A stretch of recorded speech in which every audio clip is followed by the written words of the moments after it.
So may I have the honor to invite our guest speaker, an erudite scholar par excellence, and an illustrious son of this community also, Barrister Dr. Ayuba Gongur, to do his presentation. With us in this is a one-time clerk of the Plateau State House of Assembly, and he has also been a consultant to so many organizations and institutions. You're most welcome, sir. I recognize the presence of the Deputy Chairman, Pamshil Local Government Council. I recognize the presence of the leader, Pamshil Local Government Legislative Council.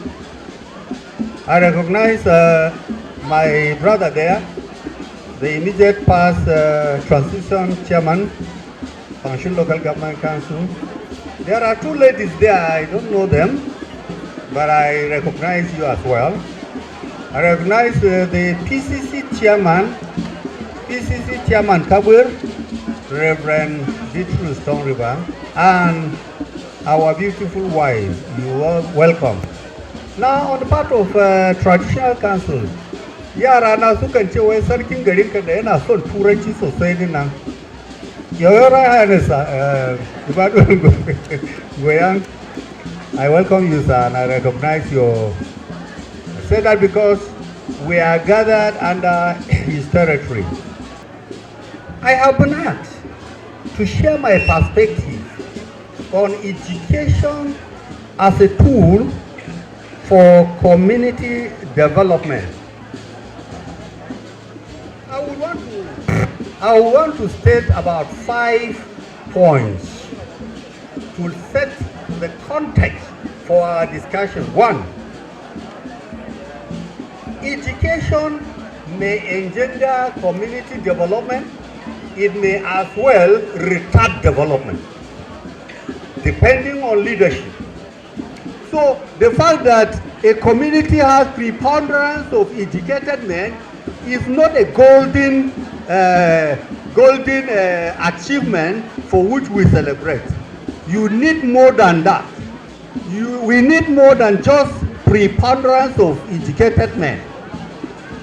The second issue about education is lack of education is not as much a threat to community development as incurably bad and corrupt leadership. The third point I want to emphasize is that challenges of any community is not domiciled on the unschooled, but in those who call themselves elites.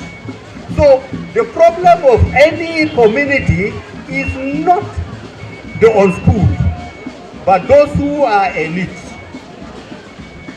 The fourth challenge is that any community is built on knowledge and not on religion. Let me explain that. There are 2 economies in the world, and every nation on the face of the world falls under either of them. These are the knowledge and religious economy. The knowledge economy engages the brain, asks relevant questions, and provides solutions to challenges. The religion community economy drops every responsibility on God, and when it faces challenges, it is attributed to the sin of the citizens. Put differently, while the knowledge economy taxes the brain, religious economy organizes prayer and fasting, or crusade. When faced with challenges, it numbs the brain. There are 2 major religions in the world, Christianity and Islam. These emanated from Israel and Saudi Arabia. Interestingly, none of this economy relies on religion. They work their brain. Dubai, that our leader got there, use brain, the religious brain.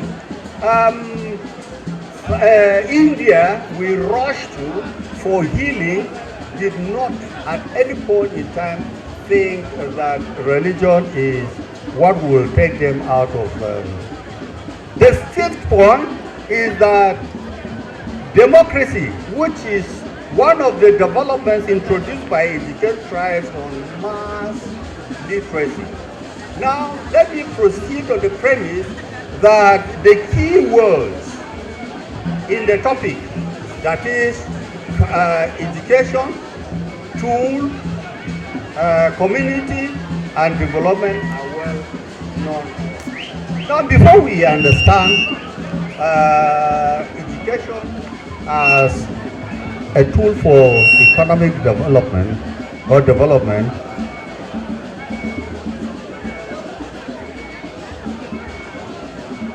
we have to understand the purpose of education during colonial period and post-colonial period. When I was a young learner, precisely in 1985, I was then at School of Preliminary Studies. I had a conversational engagement with my dad. I was then a young learner who was basking in the euphoria of having started an education in a tertiary institution. My father, knowing that I hate anybody who describes the colonialists as colonial masters, will always engage me, will always teach me to find out what I will say. And one of these days he said, Ayuba, la mungo de ma turawa. And I asked him, mungo de ma turawa we don't me. Me yasa kace mungo de wa tura? Kace ai inda ba don baturin bane, ba za ka tashi a kefi ka iso gida ranan kamar yadda mun yi ba. Sai yace wai ai lokacin su they trek long distances because they had no means of transportation. Having been treated to a topic called titled Colonialism is Mandatory. We thought we had already concluded everything about, and the lecturer who took us through the colonialism is mandatory will make you hate a white man. So I told him that the intention of a white man in giving us education was never to develop us. Their purpose of education was simply to train interpreters, was simply to indoctrinate us to believe that their culture and their history is superior to ours. But are these perspectives vital today? I don't think they are. It was this same colonial education that our elites used in fighting for independence, fighting for self-government. Now, if my father was unyielding, he said, "Koda me kafada mamu de, koda me kafada mamu, I sun kawo mamu change." And I asked him, tell us change da sun kawo bature a kawo mamu. Yace sun kawo railway system, sun kawo religion. Shi yasa where communities now are living in peace. Sun kawo the security system and sun kawo healthcare system. Sun kawo agriculture, da sauransu. And I told him that, look, these are all the means by which the white man used in underdeveloping us. I asked him, akwai railway zuwa garinka? Railway. An yi railway zuwa garinka? Why? It is because baka da wani cash crop. Baka da wani cash crop zuwa garinka. Check all the railways da aka yi. Za ka samu akwai cash crop da za su je su shiga su ɗiba. In the same way that I'm training elites domin su interpreting ma natives cewa ga yadda za ku yi wannan. Shi dai ya gaya mani ya ce bari in gaya maka abinda turawa sun yi mamu mun gode masa. And because he is my father, paying my school fees da kudin bishara ko ba haka bane, I didn't go for that. I said to na yadda maka. But let me say that the colonial education that was given to us was the foundation of the development of Nigeria today. Now at independence, the prospect of Nigeria look good. Now if you look at my paper, I said community could be Nigeria as a community could be this community. The prospects of Nigeria, which means the colonial masters didn't cause havoc to Nigerians, kama the indigenous, soon causing. And John Campbell, one time ambassador, U.S. ambassador to Nigeria, but could happen there for our only book nashi. Yet on Independence Day, October 1st, 1960, Nigeria's prospects look good. In place was Westminster system of government to be conducted according to rule of law by political leaders of high quality, including Abubakar Tafawa Balewa, Ahmadu Bello, Obafemi Awolowo, and Nnamdi Azikiwe.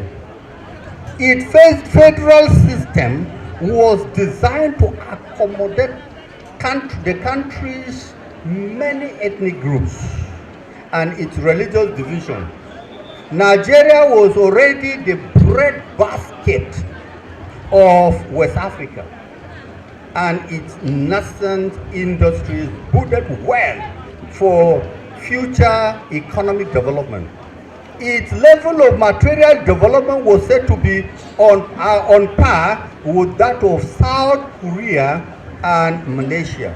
And that was before the country began to exploit the immense oil and natural gas reserves. Many Nigerians today recall the late 50s and early 60s as golden age. And I ask a question here. If many Nigerians regard 1950 and 1960 as golden age, then what happened? What is the problem? Is it that we are unable to manage our own resources? And that is why I task myself to answer, are you still holding the view that the colonial education that was brought to us was the problem of our community? And I said no. So then, it then means we have problem with the post-colonial education and not pre-colonial education. The educational system as the white man left for us is being systematically and progressively destroyed by beneficiaries of a system that once worked well and they benefited. Check budgetary allocations to the key sectors of the economy. No adequate attention is paid to education, health, agriculture, technology, skills acquisition, and entrepreneurship, among others. Salaries and allowances of elected and appointed public office holders are 100% more than budgetary expense of these critical sectors of the economy. That is true. Emphasis is laid on paper qualification, and that is why I started by saying that the preponderance of any educated people in a community is not a given that that community will develop. Because now as it is in Nigeria, it is paper qualification, and that is why we have so many miracle centers. Those kind of education obtained from those centers will never engender any development. The knowledge imparted prepare the recipients for innovative ideas. It cannot be disputed that the community cannot innovate unless educational curriculum emphasizes on skills acquisition, entrepreneurship.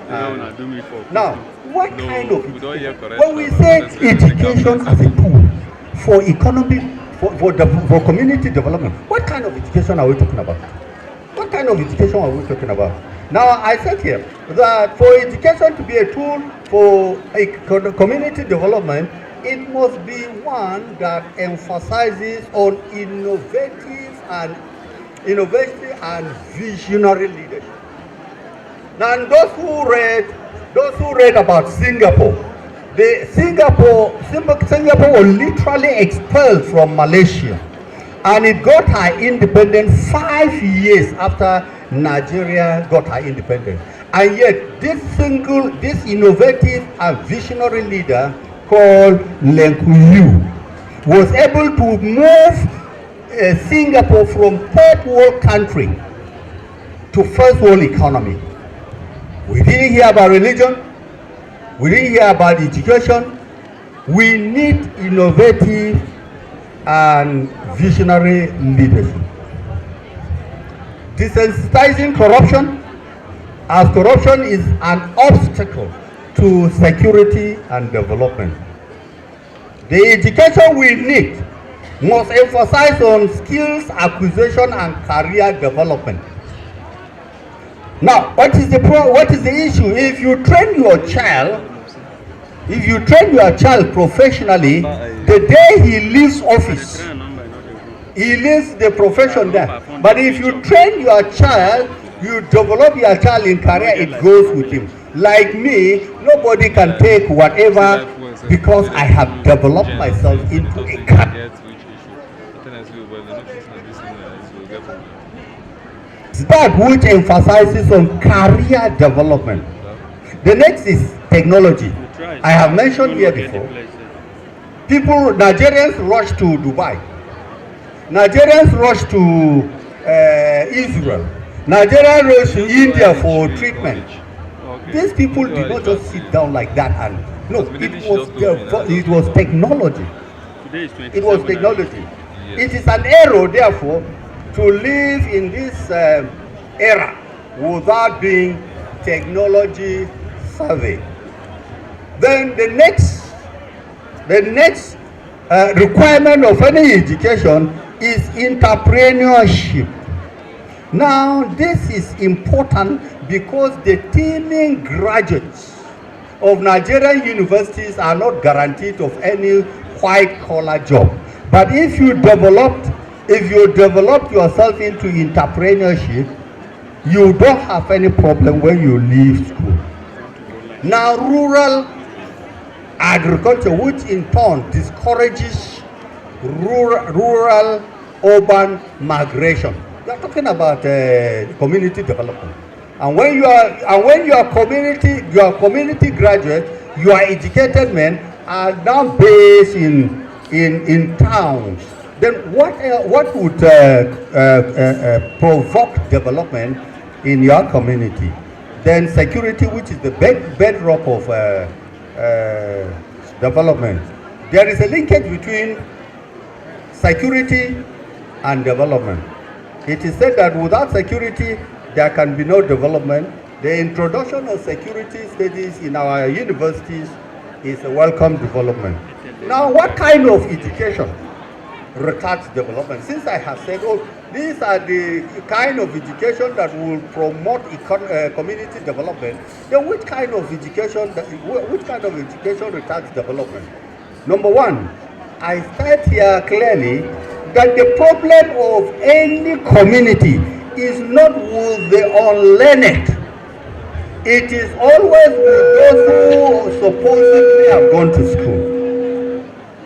When education pitches the elites against each other with irreconcilable path, one insisting that things must be done their own way, and the other insisting that things must be done their own way. In between, it is the community that suffers.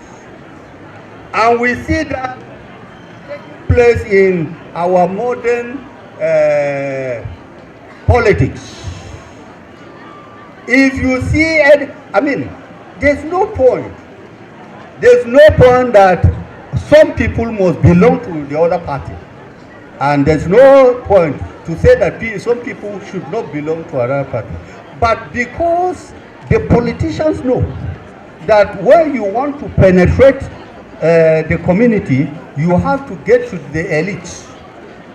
And once you divide them, then you get through, and development is retarded. And so we have divergent views in a community. Once you have divergent views in a community, then you cannot talk of.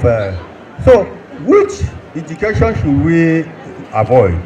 The kind of education that paralyzes the elites. B, the kind of education that elites use in robbing our communities of needed unity and development. One that typifies that is in our political realm. Senior Achebe was well referring to this point when he said, now he has won our brothers and our clan can no longer act as one. He has put a knife on the things that held us together, and we have fallen apart. Once a community no longer thinks as one, no longer speaks as one, no longer acts as one, as a result of internal and external negative influences, rate development, the number of educated persons in that community regardless. No matter the colonial education I had talked about, it is true that our community has developed significantly. Means of communication and transportation have improved tremendously. Rarely are letters written to relations who are miles away, as modern means of communication has taken place. Ba akwai wani da ya taba rubuta wasiƙa waya ja post mashi a post office yanzu ne. I think those are in the past.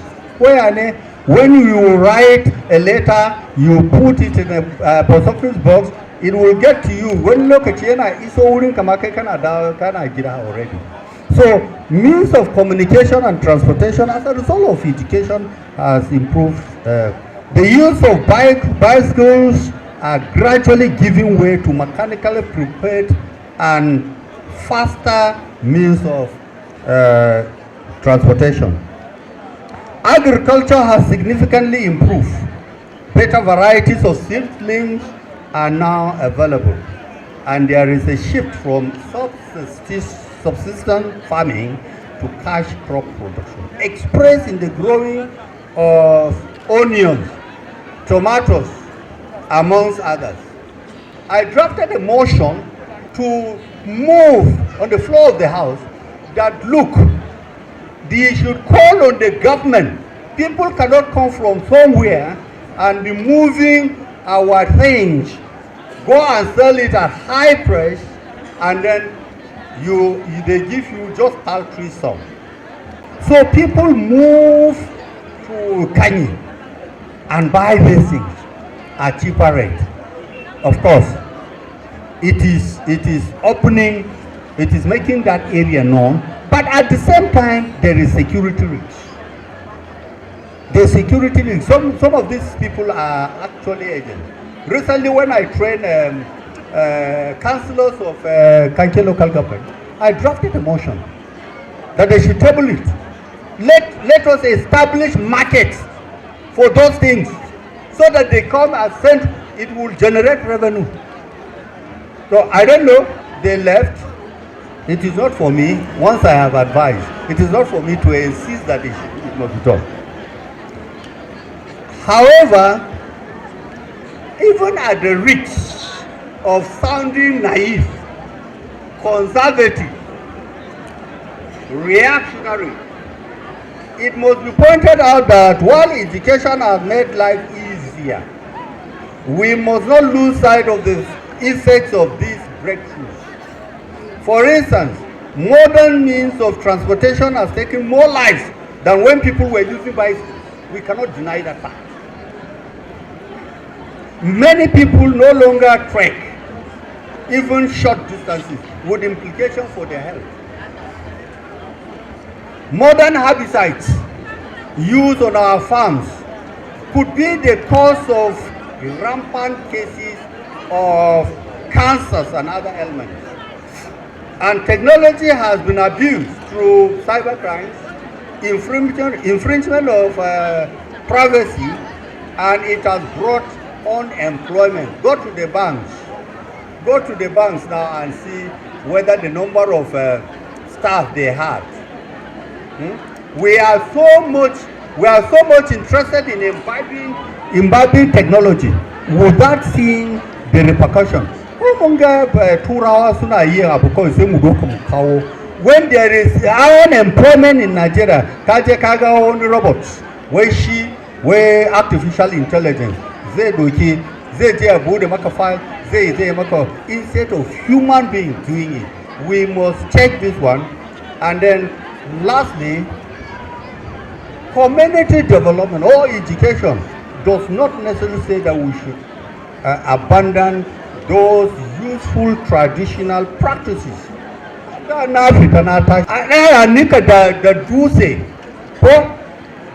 Then idan ka sha kunu, you know that akwai second phase ko shi da giza, amma yanzu babu, ana zuwa yin markade, so dan ka sha kunu za ka yi ka sha ruwa ne fa na da ya fi wannan. A gidana na kan ce in za ku yi markade to ku ni kamar ku je ku bar zamanin nawa, ni na so I can be native. I can be a native to the core. Zan ce ku bar zamamu, ni na so na sha kunu zan ci sake. Now, the use of animal dog in our farms, ba ma using din shi yanzu. Ko idan kun ce kun sa fertilizer ne, sai dankali ya je ya kumbura ko kuna ga kamar fertilizer bai je kan dankalin bane, kana cin masara, kana cin fertilizer, kana cin. All these are brought by technology. What about sheep? Ina shan shi ne a Jos, ba na gaggawan shan maganin mura da sauri ba. What about the dawa? These are things that are gradually, su magi, su menene mun bar asalin da dawa. Please let us know what we can completely leave as a result of education, and let us take what we can do. Thank you so much, and I wish you best wishes for prosperous New Year. Ukara to sorry kwanta sa buga wani ban tafiya ta fa mishi. One of our illustrious sons in Wuseli, whom God has blessed, is an erudite scholar par excellence, Barrister Dr Ayuba Gongur. Kenan ya ba mu jawabi akan amfanin ilimi, yace ilimi yana da amfani, yace kuma kar ilimi ya samu wasar da al'adun gargajiyarmu, mu yi amfani da su.